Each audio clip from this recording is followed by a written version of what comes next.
what do we think that people should expect from our session? Because energy tech is not so, or at least open sourcing energy is not something that people are very familiar with, especially in Nigeria here that I know of. So, what are we expecting people to hear during our session? What should they be looking forward to? Yeah, I think knowing that they have the power, sorry to sound cliche, they have the power to actually take control of their situation. We know of the huge data gap.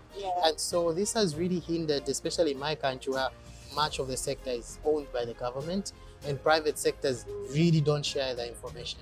So if we can show them that they can take control of that situation, I think that will be okay for me. Yeah, and they'll get to see how they can use these tools, like sure how they can use it, so how it is easily accessible, how it is just there for them to take control of, take hold of it and use it.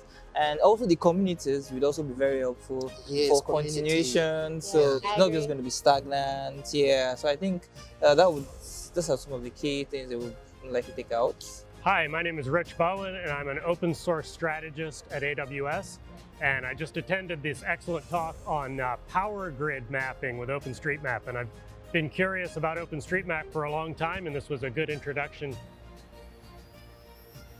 Hi, my name is Michael. I'm an AI ML engineer. So as my background in electronic and electrical engineering, coming here to learn about power grid and the power issues that we have in Nigeria, knowing how to be able to contribute to the open source data that we have on power, mapping from one power grid to one another, even on using OpenStreetMap. It was quite insightful and enlightening. I actually learned a lot regarding mapping grid and then showing the different areas where you have cell towers, power plants, substations, so as to enable the community to be able to know where we have power lines